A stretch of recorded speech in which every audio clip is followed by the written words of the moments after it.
So we're on Pauri number 12 today.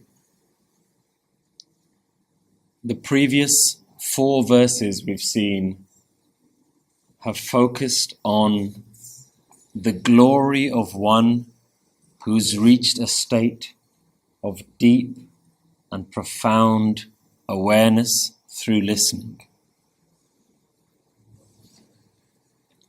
The following 4 verses talk about the status of people who are described as manne. In this verse, we'll come across 2 words that sound exactly the same with a very slight variation. The first word we've come across several times before, which is man, which is talking about the mind. A word with a sihari usually means within that object. So here, man with a sihari is within the mind, inside the mind. The second word has a little tippy on top, and that word does not mean mind, that means accepting. Man. In Punjabi we might say galman, accept what I'm about to say. So here in Gurbani, the spelling of those 2 words is slightly different, and with this second word, there's a bit more emphasis on the N sound, man. To accept, to know. And this word man also has some variations. We'll come across at the beginning of this verse the word manne. If the word man means to accept, manne are the people who accept.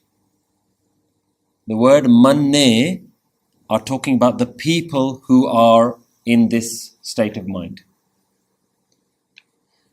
In the next verse, we will come across manne. Manne in the first one with a lam. The next verse we'll talk about manne, that has a dulam here. Manne is not talking about the people, but the benefits of being in this state. Man karke, manne. So first verse we will talk about manne. This section has 4 verses just like the Suniya. But here, the first verse is all about manne, the people. The next 3 verses about manne, the benefits of being in this state, the outcome of being in this state. What is the result of these people, the state that they're in? What are the outcomes of that?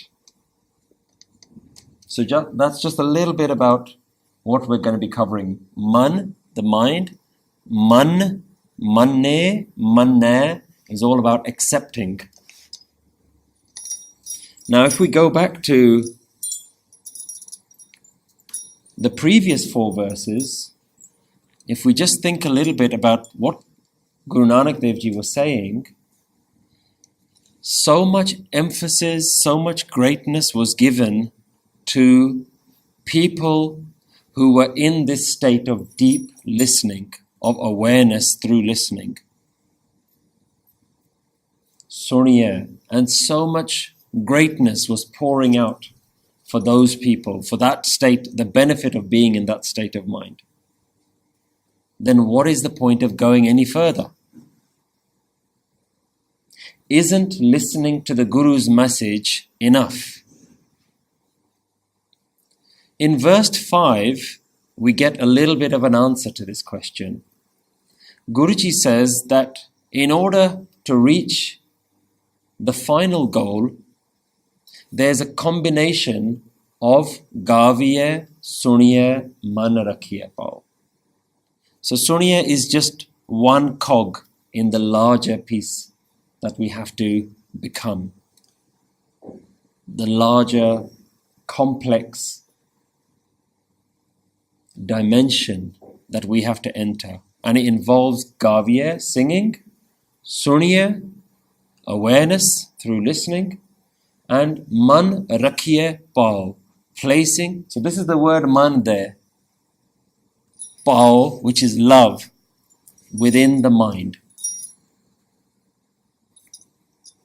So manne is a person who isn't just accepting of the Guru's message, but has lovingly taken that message on board. So how do we lovingly accept the Guru's message?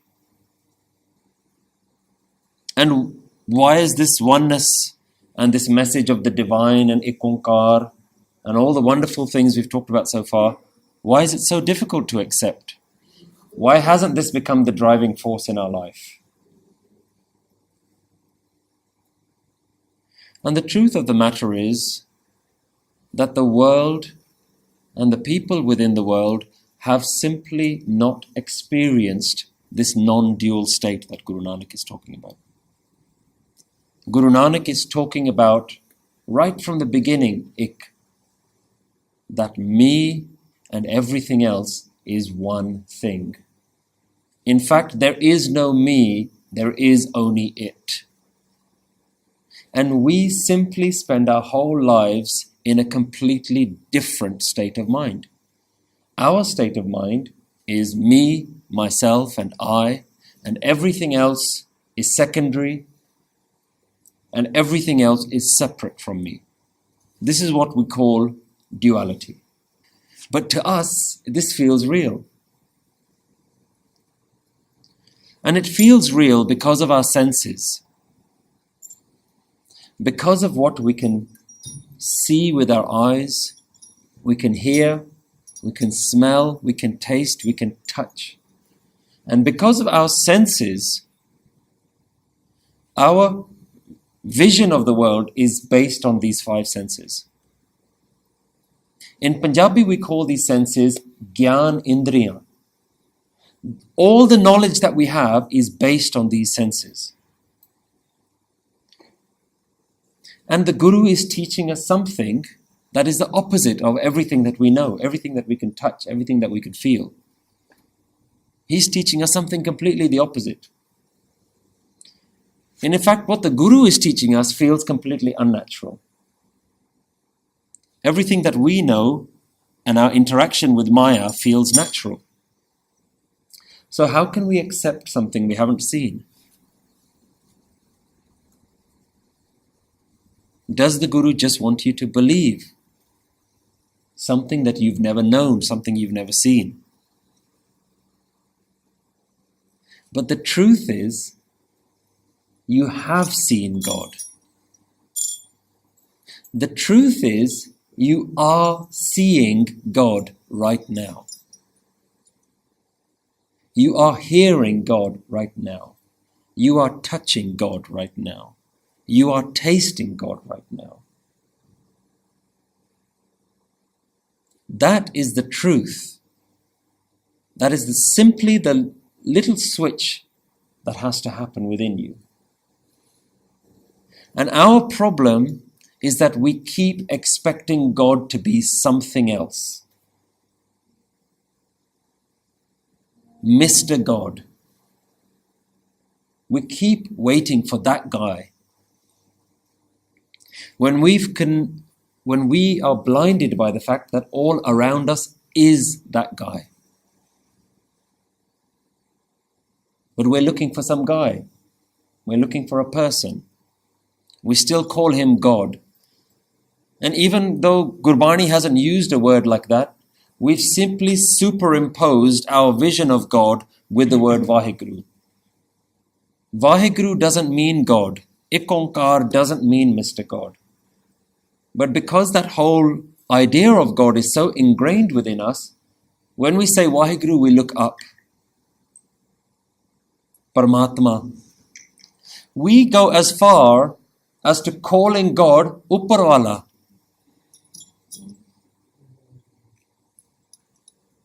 When Guru Nanak is saying Andarwala.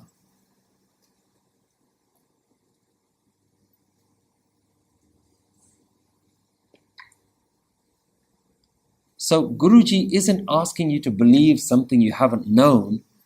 Guru is simply asking you to change what you know and how you see everything that you know. But all we can see is Maya. Let's think about this word Maya for a second. Maya is a very interesting word that has no equivalent in English. If we wanted to translate Maya, maybe we could say the illusion. Maya is the illusion. The illusion of what? The illusion of separation. The illusion that A is different to B, that I am different to you. That is an illusion. And that illusion feels real to us. We're lost in that illusion. When Guruji is saying that this is a dream, this is fake, he's not saying that the planet Earth doesn't exist. He's not saying that your body doesn't exist. He's saying simply that the illusion of separation doesn't exist. So this duality is an illusion. That is what we call Maya. It is not that you aren't here.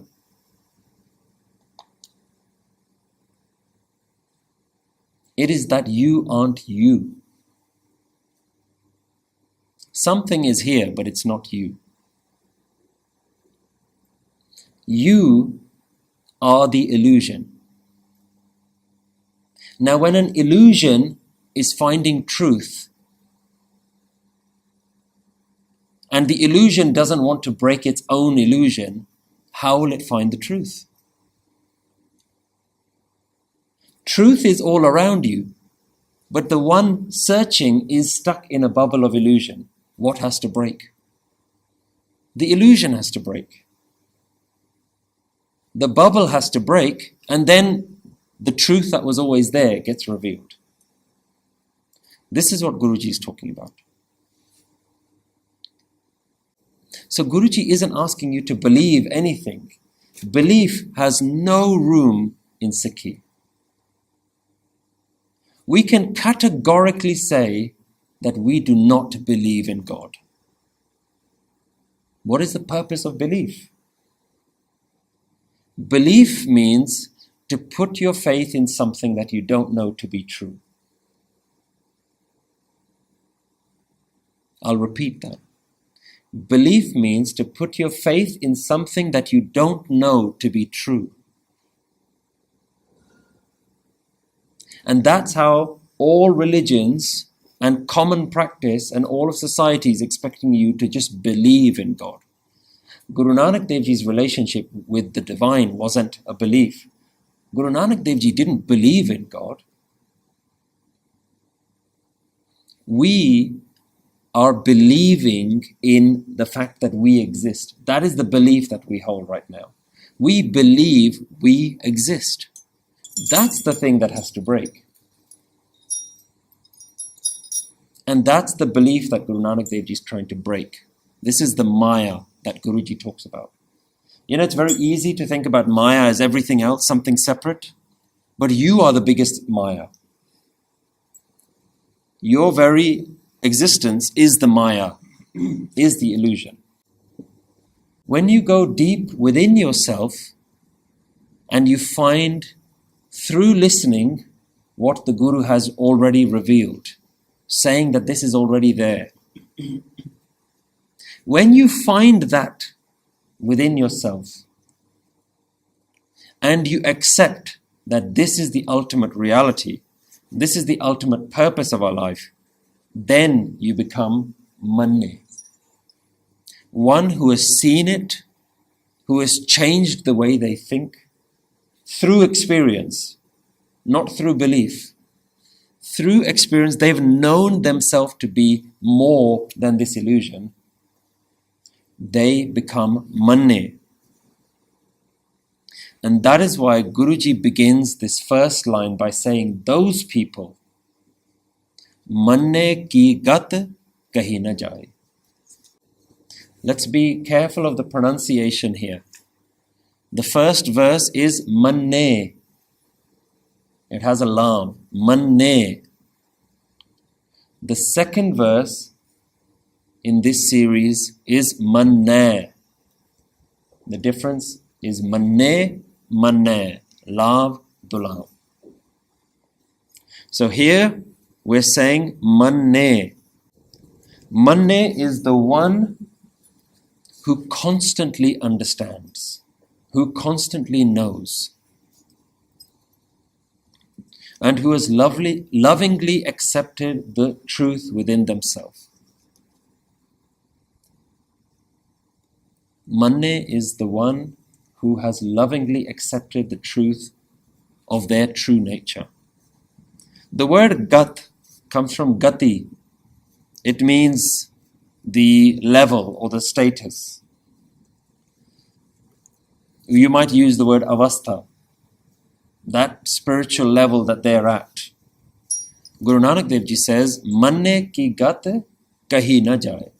It cannot be described what level these people are at, what status they have. If we have to translate that line, the accepting one's status cannot be described. This is the ultimate level. An interesting thing to notice, how much description Guruji gave for Suniya. Suniya Isar Barma Ind, Suniya Sid Pir Surnath, Suniya Atsat Ka Isnan, Suniya Sheikh Pir Patshah. So Guruji gave a lot of description of this status of deep listening. But manne is beyond description. Manne ki gat kahi na jaye. And think about the line just before this. Nanak Pagta Sada Vikas. It's the Pagats who are at this state. Why are they at this state? The word Sada there is very important. This isn't just talking about people who have gone there and come back. This is talking about people who have reached that level and are constantly at that level.